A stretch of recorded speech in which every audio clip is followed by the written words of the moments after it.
कहाँ भेज रहा हूँ, ये तो मृत्यु लोक में भेज दिया।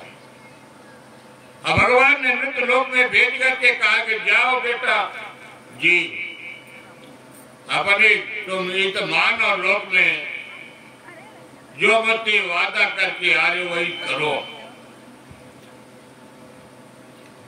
कपिल महाराज जी कहते जब जीव यहाँ आया तो जीव समय आने के बाद सांसारिक मोह माया में बंध गया।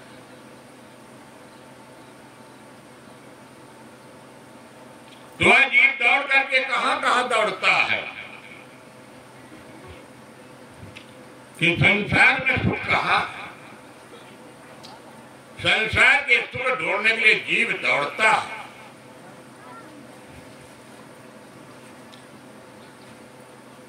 सुखदेव जी कहते राजन परि, कपिल जी कहते माँ देवभूति। तो जीन कहे धनवान तुखे, धनवान कहे तो के राजा को भारी। एक तरफ दौड़ रहा, राजा कहे महाराजा तुके, महाराजा कहे इंद्र को भारी।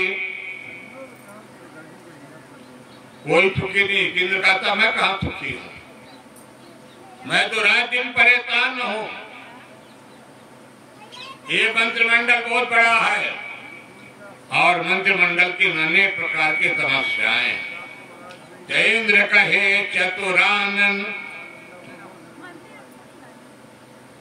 इंद्र क्या क्या के चतुरानन सुखी है।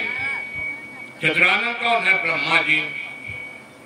तो ब्रह्मा कहे विष्णु के भारी। विष्णु जी कहते मुझे तो भक्त रात दिन भोग लगाता रहता, मुझे तो चैन नहीं पड़ता। तो तुलसीदास विचार करे, हरि भजन बिना जीव दुखारी। यह बोलता है सुखी कोई नहीं, संसार में कोई सुखी है तो राम का दास। आप जितने घंटे बैठ करके भगवान के हरि भजन कर लीजिए,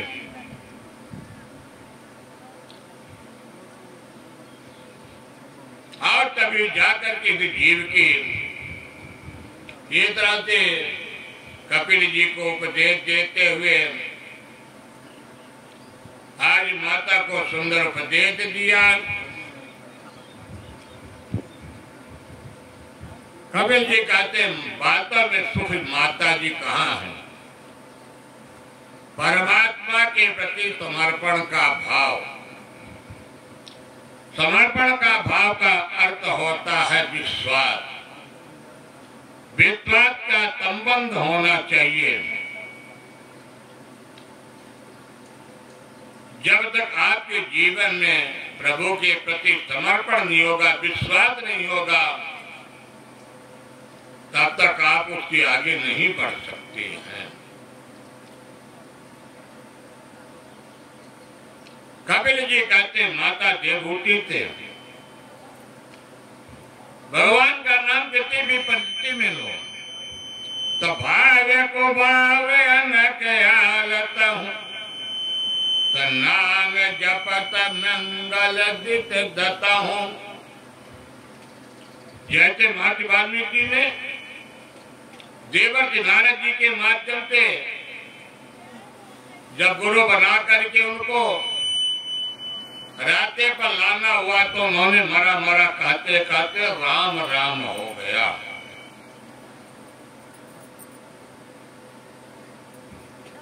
तो जब आपके जीवन में समर्पण का जब भाव आएगा, विश्वास जगेगा, तभी जाकर के जिस तरह से कपिल जी ने माता देवभूति की नवदा भक्ति का उपदेश दिया, कहा माता इस गृहस्थाश्रम का भी वर्णन किया है। कपिल जी ने कहा माँ सबसे बड़ा श्रेष्ठ जीवन है गृहस्थाश्रम। इस यात्रा में रहते हुए भगवान की पूजा पाठ, कथा, भागवत, तीर्थ, व्रत जो भी करना है, सबसे उत्तम साधन है गृहस्थ आश्रम। आज वही कपिल जी अपने माता से विदा लेकर के गंगा सागर पर चले जाते हैं। आज भी मकर संक्रांति के पावन पर महामुनि कपिल जी का दर्शन होता है और यहाँ पर माता देवभूति जी ये सिद्धिदा नाम की नदी बन जाती है और ये सिद्धिदा नदी जाकर के फिर गंगा सागर में विलय हो जाती है। एक रात कपिल जी माता देवभूति को उपदेश दिया और आज भी कपिल महामुनि का आश्रम गंगा सागर में स्थित है। मकर संक्रांति के पावन पर्व बहुत वहाँ पर भीड़ लगती है। इसलिए कहा जाता सब तीर्थ बार बार, गंगा सागर एक बार। जाने के लिए तो वहाँ पर हो गंगा जा सकते हैं, पर तीर्थों का महत्व, गंगा सागर का महत्व मकर संक्रांति के पावन पर्व। बोले वृंदावन बिहारी लाल की जय।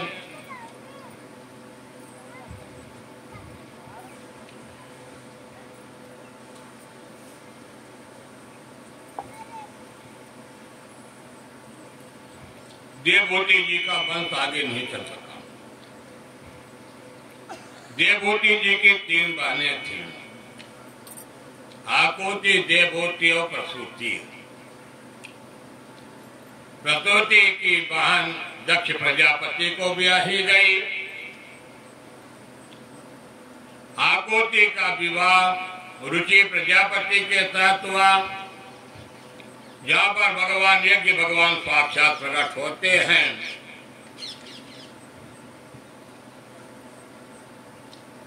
सती महारानी दक्ष प्रजापति की कन्या कहलाती हैं और यही सती महारानी एक बार पिताजी के घर में जाती हैं, जहाँ पर दक्ष प्रजापति यज्ञ कर रहा था और उस यज्ञ में भोलेनाथ के थोड़े से विवाद में प्रणाम के कारण आज सती जी को सत्कार आदर नहीं मिला।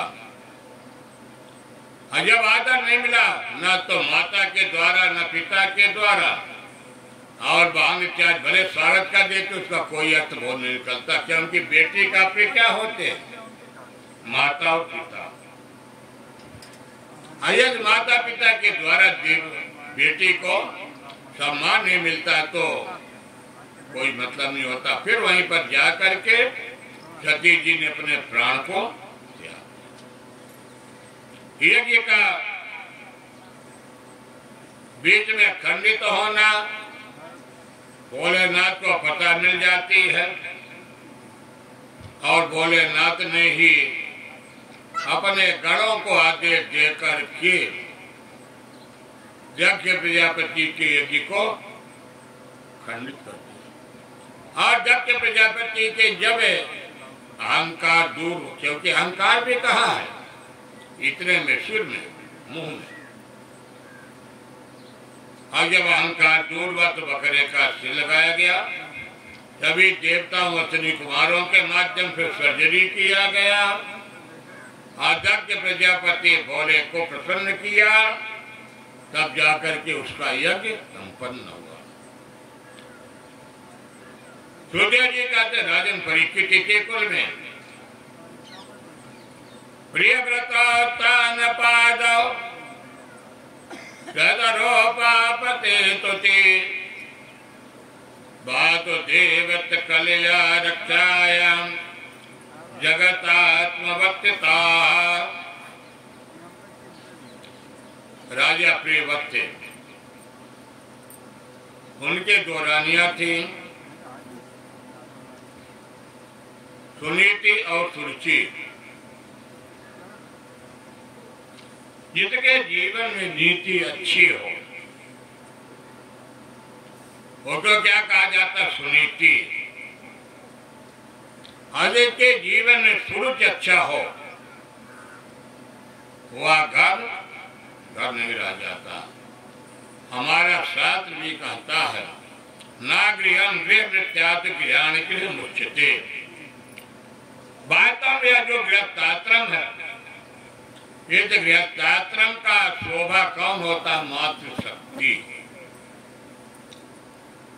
जिस घर में अपने मातृशक्ति का सम्मान होता है, उसी घर में लक्ष्मी जी का वास होता है, देवताओं का वास होता है।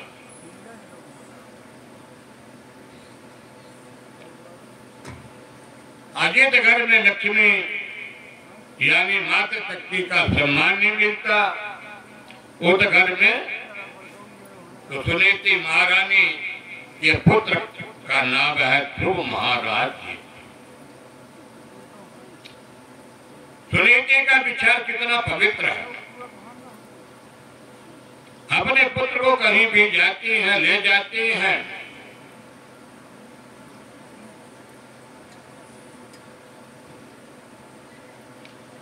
कथा भागवत में ले जाती, संत में ले जाती हैं, तो ध्रुव महाराज जी से कहती, बेटा तुम क्षत्रिय हो, आज जाकर के ऋषि मुनियों को प्रणाम करो। ऐसे माँ आदर्शवाद शिक्षा देती। सूर्य जी का पुत्र का नाम है ध्रुव, उत्तम। उत्तम जी के घर में विचार,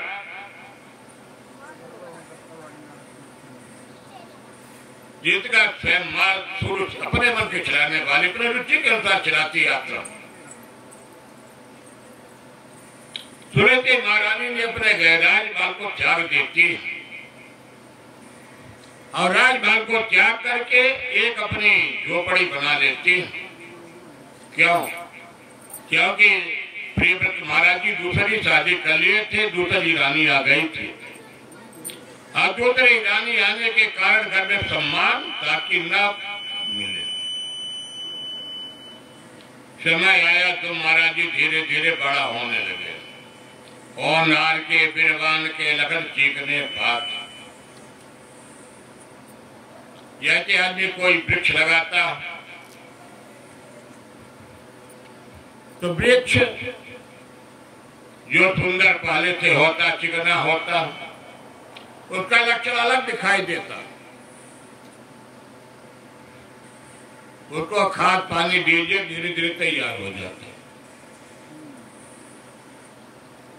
और जो वृक्ष पहले से रोगी होता है, तो उसमें जितना भी खाद पानी डालियो कभी भी अंकुरित प्रफुल्लित नहीं होता है।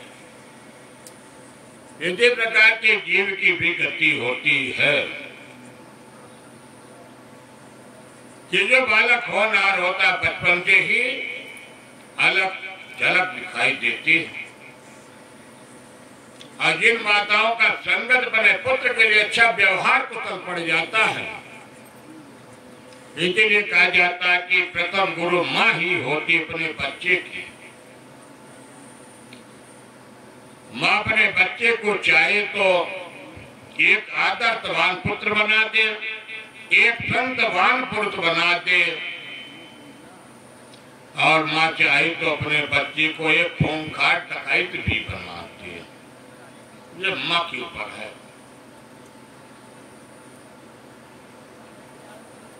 सुनीति महारानी जहां भी जाती हैं, अपने पुत्र को संग में लेके जाती हैं। भगवान की कथा भागवत सुनने के लिए जाती हैं, बच्चे को संग में लेके जाती हैं। इसलिए ध्रुव महाराज जी एक आदर्श पुरुष पैदा हुए। क्षत्रिय धर्म का पालन करते संतों के चरणों का प्रणाम करना, आशीर्वाद प्राप्त करना।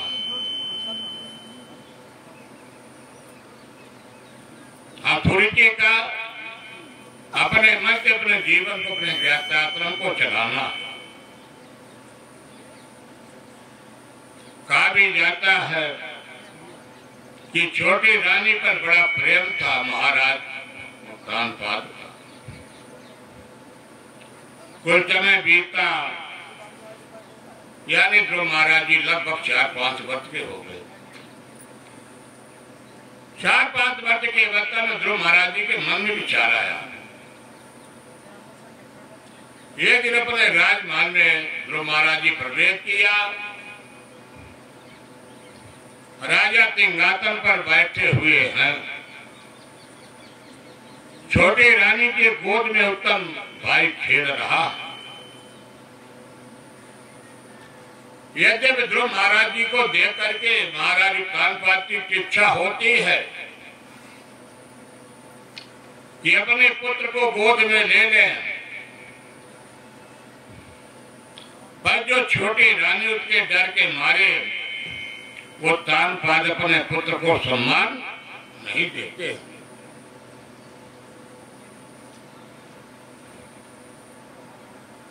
बल्कि उसकी रानी छोटी रानी ने अपने बड़े पुत्र को डांट करके भगा देती है। सुखदेव जी कहते राजन परीक्षित, यहाँ पर आज भगवान का अपमान हुआ, क्योंकि ध्रुव महाराज जी भगवान के भक्त हैं। बालो अतिभक्त नात्मामृत्रे गर्वतमभ्रेतम नानम वेद भवान यत् दुर्लभेत मनोरथा।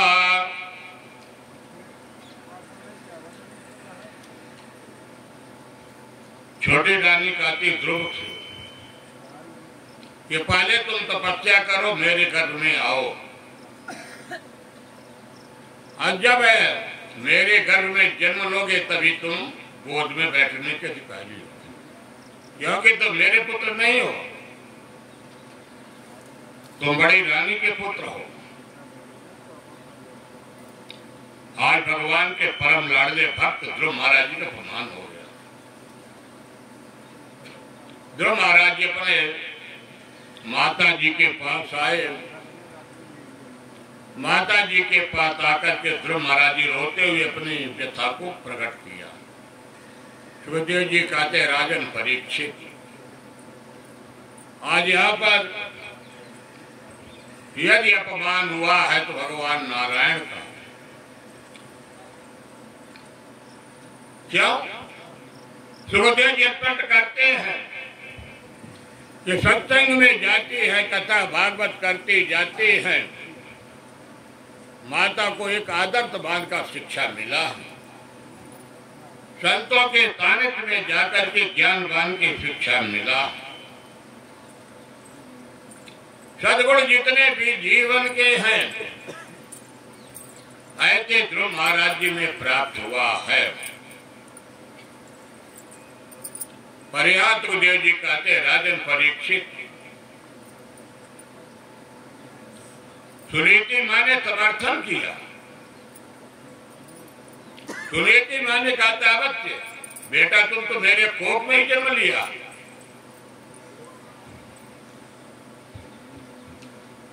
सुनीति महारानी ने कहा कि बेटा, पिता रूपी गोद में यदि बैठने की इच्छा है या तपस्या करो और परम पिता परमात्मा की दो गोद में बैठ। ध्रुव महाराज जी आज अपने घर द्वार को ही त्याग दिया और त्याग करके ध्रुव महाराज जी अपने मन में संकल्प लिया कि मैं अवश्य जाकर के प्रभु की तपस्या करूंगा। परंतु सुखदेव जी कहते राजन परीक्षित, जब माते पूछा गया कि भगवान कहाँ रहते हैं, अलग अलग करिए, कभी पूछेगा अलग अलग करिए, अगर बात बहुत समझ गर्मी भारत था।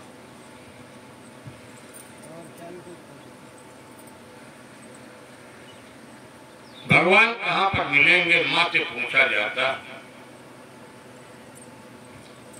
तो माँ कहती है बेटा भगवान तो सर्वत्र है, ऐसा कहाँ है कि जहां पर भगवान ना हो। एक स्थान बता दीजिए। माँ ने कहा भगवान तो हर जगह। ध्रुव महाराज जी में दृढ़ता हो जाती है। ध्रुव महाराज जी अपने मन में संकल्प कर लिया कि मैं जाकर के भगवान की तपस्या करूं। ध्रुव महाराज जी को यह समझ में नहीं आता कि आगे मैं पूजा कहां से प्रारंभ करूं।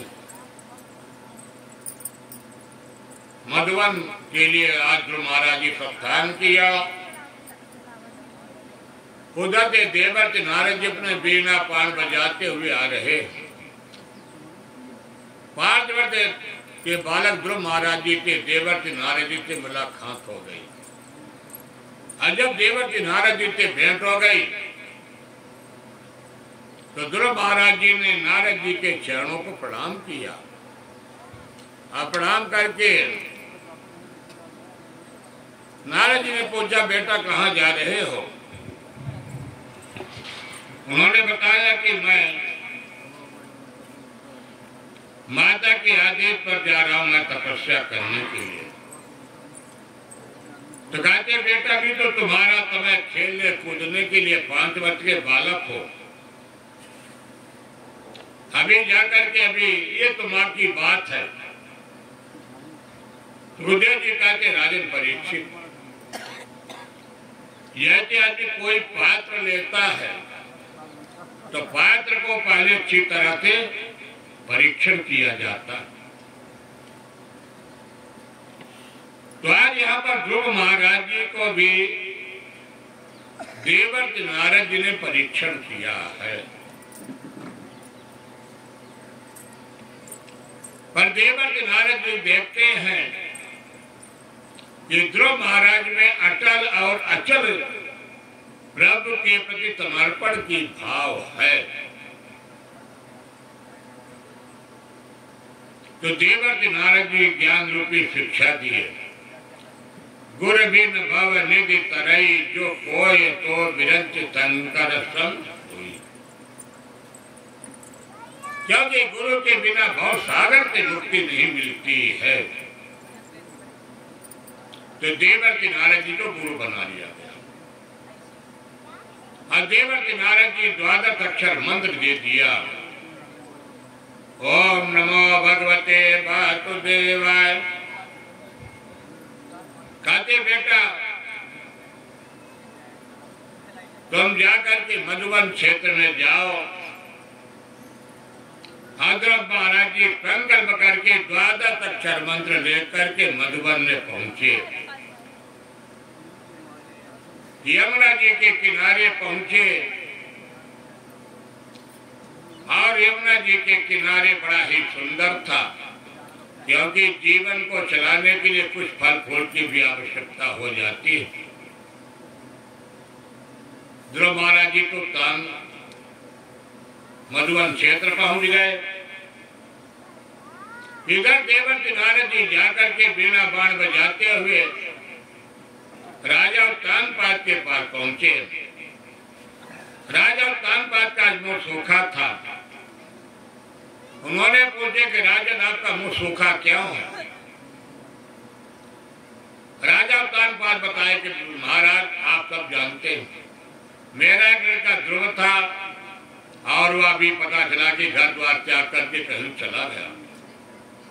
तो नारद जी ने कहा अरे राजन आप चिंता क्यों करते हो। जब आपने उस बच्चे को निर्वासित कर दिया, निकाल दिया, उसकी चिंता तो परमात्मा करेगा, आप चिंता क्यों करते हैं। और जो महाराज जी जाकर के सुंदर मधुबन क्षेत्र में अपने भजन को चालू किया। और जैसे भजन को चालू किया, त्रिरात्रे त्रिरात्रे प्राप्ते कपेत बदरातना, आज व्रेतनुसारेण मातं नित्यर्चयं च हरिनाम। ध्रुव महाराज जी का पहला महीना प्रारंभ हुआ तो ध्रुव महाराज जी तीन दिन के अंतर में इस जीव को चलाने के लिए जंगल का जो भी कंदमूल फल मिल जाता है उसी से चलाते हैं। आज जो महाराज जी की एक विशेषता थी, दाहिने अंगूठे के बल पर खड़े हो गए 5 वर्ष के